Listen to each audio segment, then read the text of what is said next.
What's going on YouTube? This is iDCL yet again, and it's been a minute. Been about a good 2 weeks since I last made a video. I know it's just been ever since these console launches and all this crazy shit that's been going. It's just been a whole bunch of loopholes thrown into my YouTube, average uploading. But I can say that I do have the PS4 and the Xbox One. I'm not too sure if I'll be getting that anytime soon, but there's always a possibility, of course. But I do have the PS4, and in this video I just want to give you guys a little run around, like first impressions on how I feel about the console.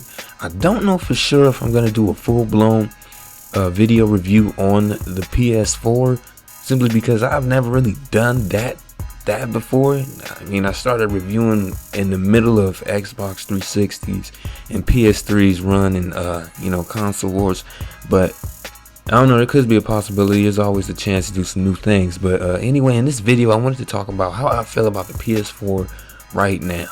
Now, the games that I have for my PS4 are Madden 25, NBA 2K14, and Battlefield 4, and what's that? Need for Speed Rivals.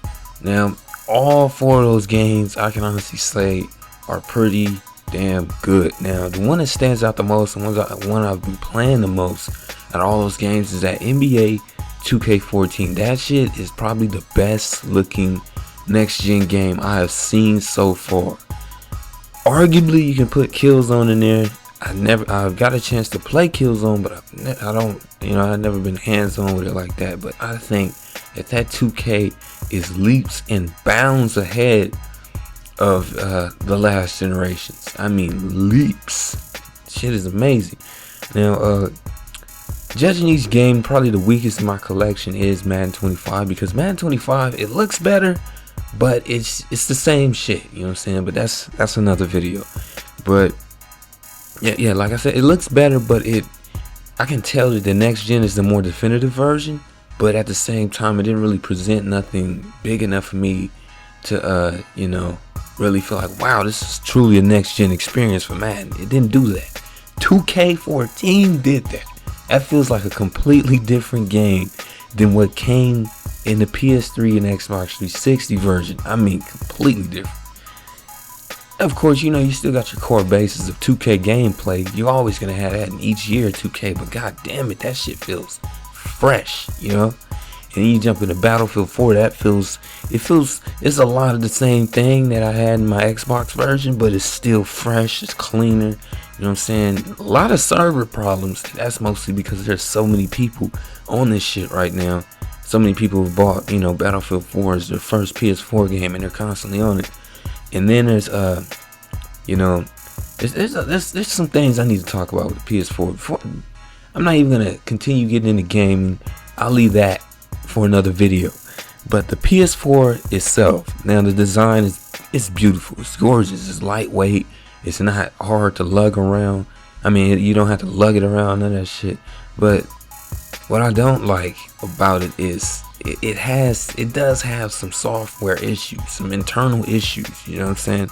Now, I've experienced time and time again, and the same shit happened with the PS3. Now, I have to run Wi-Fi because my modem is downstairs and I live upstairs. But I've ran into so many problems to where my Wi-Fi would just randomly disconnect. You know what I'm saying? I mean, I said modem, I meant router. But my Wi-Fi would randomly disconnect from my PS4. Cool on computer, cool on phone, but the PS4 just cannot.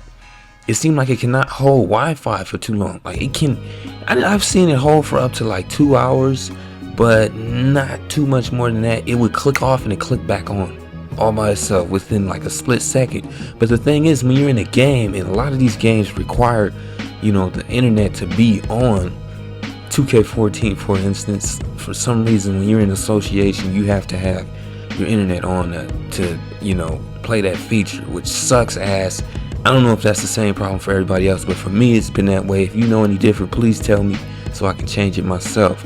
But anyway, it would disconnect and connect again. Now, what this would do in the middle of my game, offline game, as the GM in the association, I still call it the association even though they don't call it that, but that shit would just pull me out of the entire game. If the Wi-Fi drops, your whole game drops. You get pulled out. Now it would save where I was at, but it still throws the momentum off in the game. I don't know if that happens in any other game because I haven't really run into that problem with any other game, but this shit does happen in 2K, at least with me. Now, when I'm playing Battlefield 4, man, damn, I don't know if it's the server, I don't know if it's Origin's problem, EA's problem, but god damn it, when a game disconnects from the host or whatever, they're running dedicated servers, I'm not clear on that yet. The entire game just exits to the dashboard, just exits. And that shit is annoying, and it happens quite often, especially when I plan on a game that has a lot, and I mean a lot of people in one match. It runs up to 60 some players, even though I've never really got into the 60 something players matches. I really, as much as I've been in, was it 32 people in one match or something like that, which is more normal. But still, there's little kinks that the PS4 needs to work out. Rather than that, it's amazing. It's really a next generation experience when it comes to the interface and the dashboard and all that. It's new, it's fresh. It's not a carbon copy. It's nothing the same. You know what I'm saying? It's something you really haven't seen before, and that's what I really like about it. It feels fresh.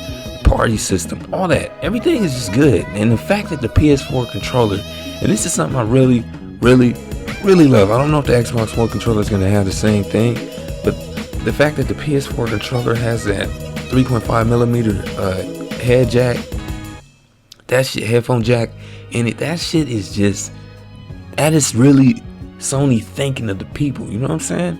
I'm not calling them no Robin Hoods or anything, or the most amazing company, because they're not, but that's a huge asset. That means you don't have to go out and buy a licensed Sony headset. You don't even have to get a Bluetooth anymore. You can plug in your own phone headphones, which you can get for like $5 at, you know, Sprint or Metro PCS or T-Mobile or something, or AT&T. Well, you're probably not gonna find them that cheap at them stores, but you know what I'm saying. You can go and order them on eBay or Amazon or something and get them for dirt cheap. You know what I'm saying, with the little mouthpiece on it,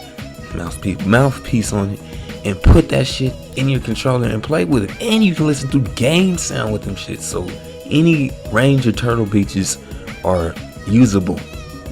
You know what I'm saying? You can have the Xbox Turtle Beaches plugged into your PlayStation headset. Now, I've even heard that the PlayStation 4 controller is compatible with the Xbox One. Damn, that's removing restriction right there. I doubt it's going to be vice versa, but still, that's pretty damn nice. That Sony, you know, for people who really don't like the controller. But that's another thing. The damn controller is probably one of the best controllers I've ever used. Now, people are going to argue it with the Xbox 360 controller, which was arguably the best controller ever. But god damn it, the only thing you can really gripe is where the analog sticks are placed, and I've gotten used to that over the years. This controller feels absolutely ultimate to me. I love it to death. The grip on the back is good. The buttons sit comfortably. I love the fact that we have individual D-pads, which is something I really wish Xbox One would have tried to bring to their controllers, but they didn't. They still got that same one button D-pad. That shit is so fucking annoying to me. How you gonna be the only one with the newest fighting game, but you have your D-pad like that? I hate that. And that's one thing I don't like about the Xbox One controller. But I'm still gonna get it. I'm still gonna test it out and all that. I don't know when, but I will. But like I said, I'm really enjoying the PS4 right now. I'm not gonna give it no score, none of that shit, because this isn't a review. It's the first impressions. But I'm very, very satisfied. And I know there's a lot more things I could talk about with this, but you gotta understand there's future videos coming, and I can't cram everything into one video. And plus, this is just the first impressions.